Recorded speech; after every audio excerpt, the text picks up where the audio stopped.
Now this is going to be a two type build video. The reason why I'm going to do both of them together is because one is the counter to the other, as well as one is now, because of the nerfs and everything else, mainly just used for like legendaries and countdowns and things like that.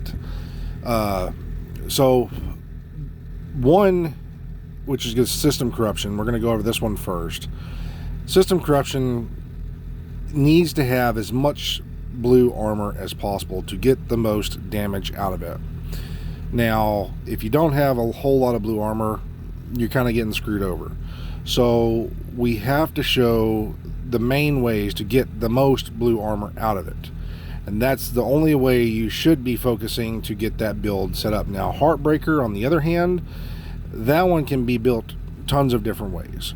But I'm going to show you some ways truly that's going to make it to where you're going to get the best damage out of it, and some of it's going to be a little bit more of survivability as well, because even though you can get all the blue armor, if you start losing your blue armor because the stacks are maxed out, you start losing white armor. So we got to show how to get the white armor back, or else you're not going to have any survivability at all on the build. So here we go. So the first thing is going to be, like I said, system corruption. Now we want the firewall on this, not just because you can't really get the med pack or anything from it by using a 4-piece, but we have health on kill. So that's kind of vital since we have armor on kill already on the build. So having a piece of, say, Bellstone will also give you the armor regen, and the backpack like this, once you max it out, will give you the armor regen that you're going to need for survivability. Because without those, literally, even though you can hit a med pack, you're only going to look at a 20-second cooldown timer before you can hit another med pack. So that's kind of vital to have some armor regen on this build.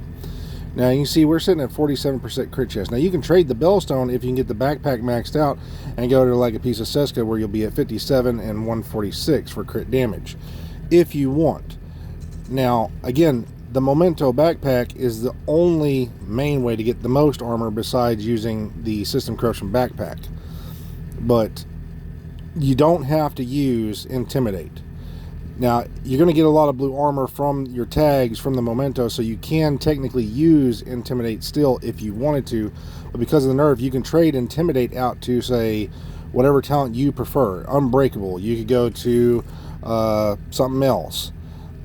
Now, I'm going to demonstrate right here the backpack as well, because a lot of people are also using the Catharsis. Now that's another great way to get armor regen on your build. It's also going to give you some more damage at the same time. But the backpack would also have to be a must, because this is the only other way besides Bloodsucker to get the maximum amount of blue armor. So again, we have a chest piece that gives us the Intimidate. So we're going to trade this one out to this Bellstone for the armor regen again.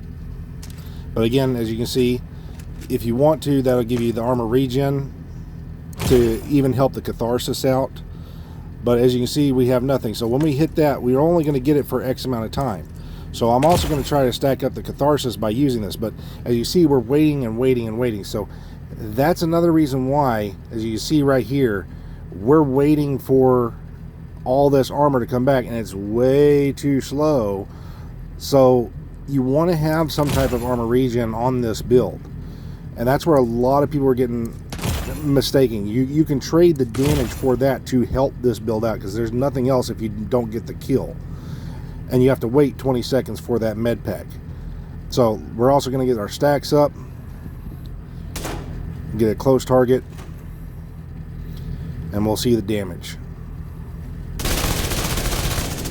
505 was the max.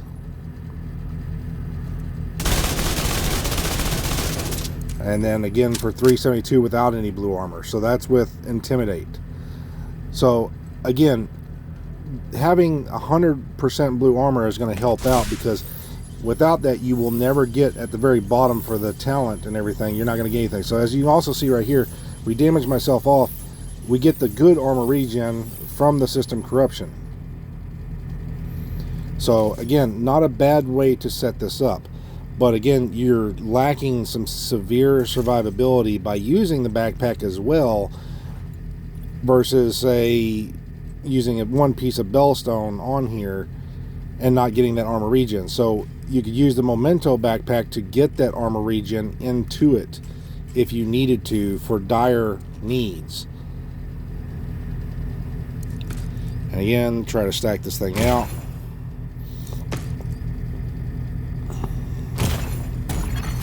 Immediate now you see right here, we took our armor off. See, that's what the Chem launcher is with the Bellstone.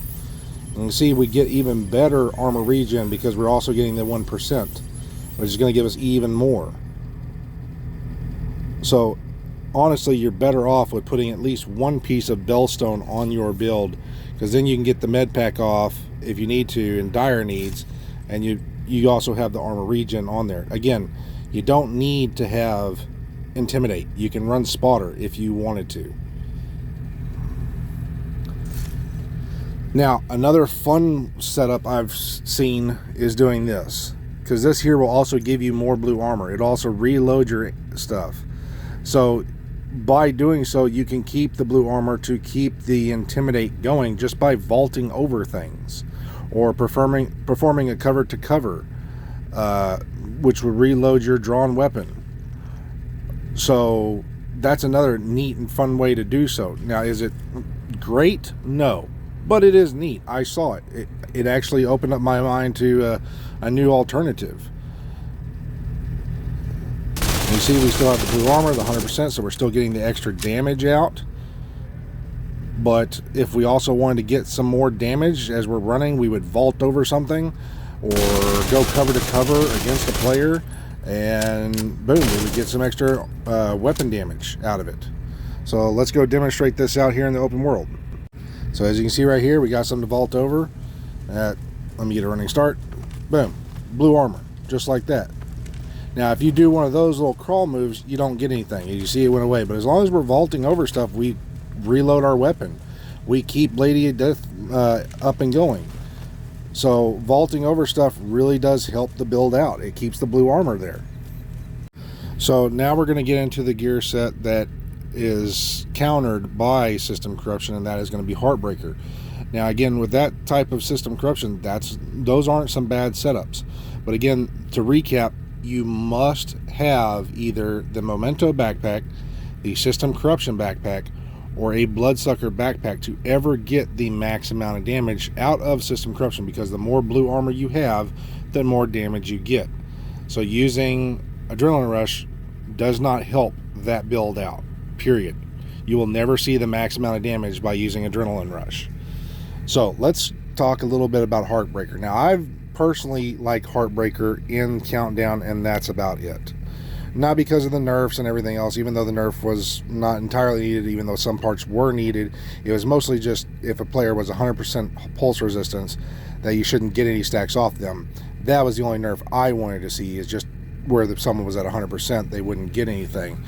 But with this build, I've noticed that there's a great way to use it for like Countdown, because it's nothing but yellows, and that's actually turning it into a protection from elite type build. So let me show you this. Now, of course, Heartbreaker is completely controversial. You can use the backpack, you cannot. You can even use the ACS-12, you can use the Bullet King. Really, it's honestly a player's choice type build. But if you're going to use Vigilance or something like that, I would not suggest so. I would say like Companion or something of that nature. But a lot of people are now using the Catharsis Mask, mainly just because Heartbreaker, again, when you get it fully stacked out, you can't continue to get any more blue armor sometimes, and you lose out on damage. So the Catharsis gives you that armor regen. And the chest piece is going to give you the best damage out of it versus using something like Focus, which would be the most. But using the Bullet King like I showed originally when this thing first came out, you get this extra stability which helps out the Bullet King, and then you can just keep on stacking and stacking and stacking and getting damage. Now you see we're just crapping out damage, but we're hitting about 560, 580 on these headshots. And you see it's easy to hit headshots now with the Bullet King. So we're maxing about 584. So having it this way, and again this is with Vigilance on your backpack, because you technically don't need that backpack of the Heartbreaker to get the 200% armor. You really don't. You don't have to do that. That way you can get some extra damage out of your build. You can use Companion, like I said, and get the damage out that way. Now, a fun LMG that I like using now with the exact same setup is the Good Times. Now, this is just me personally. It's fun, not saying you have to use it, but it's similar to the Bullet King, just way more damage, a little bit less in RPM, and you can trade out all these different things and put on like crit damage for your magazine, and you can put in some more rounds, stability if you want to, which wouldn't really help it out or do anything. Then you put some crit damage in there because you have 100 rounds. And then you can also put the laser sight on the side. Now, not every LMG allows for that, but the Good Times does. So getting that extra high damage out with that laser pointer on this build is actually pretty nice. You see, pulsed, and we can just keep stacking. I mean, it hits so hard on these headshots. I believe I saw 1 mil when I was doing it one time. I might be wrong. So we're testing in the shooting range. And you see, we're still stacking out just with the weapon. We're not trying to show the ACF 12 because everybody knows that's just way too OP on this build. So we're just trying to show the slow stack of this. There it is, 1.006 max. So again, you can hit a mil headshot on this with 3 blues. And then at the same time, you get that super fast reload. Now, you could trade it out for something else if you wanted to, but you don't have to. But look at that fast reload. Boom, done. Now, my favorite version of this type build is pretty much the same. Again, we're going for the ACS 12 for several reasons. It just stacks up the Heartbreaker really fast, and it allows for the laser pointer, of course. It's pretty much just the best on the build. Now, the backup I use is Scorpion. Now, if I'm using something in Countdown or anything else, legendaries, this is a really good setup to go back for, but the setup backpack will help your teammates and yourself out. So, since the shotguns are pretty much OP on the build anyways, you might as well go and get the setup. Now, as you can see, we also have 13% protection from elite spawns. Oh my god, guys, we got the rarest thing in the game. No, this isn't the rarest piece in the game.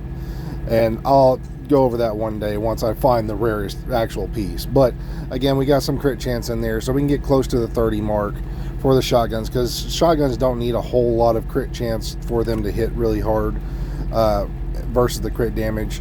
But it also gives that Scorpio just enough to where it hits the 32 mark, and then we got 103. But this build right here, it benefits your teammates and it benefits you at the same time. So not too bad of a way. And for a nice little backup, go ahead and get the 93R just like that. But we're using the pulse to help ourselves and our teammates out, and something that is not going to do damage, especially in Countdown. We have the blinder Firefly. Nothing special, just something as a good backup.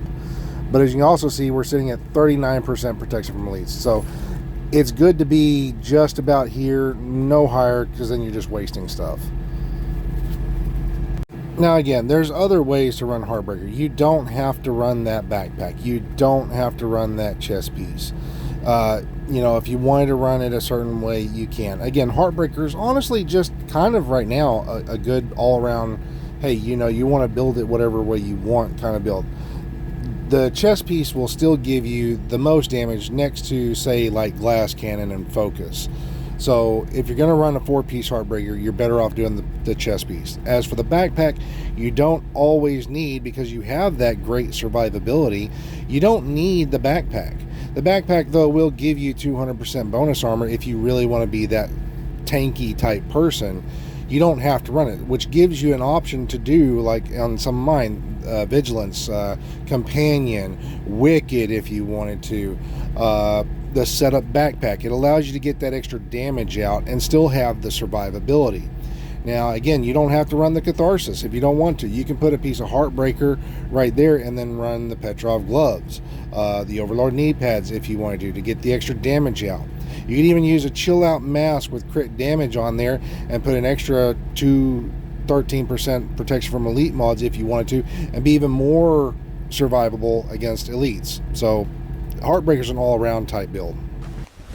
Emotional, damn it!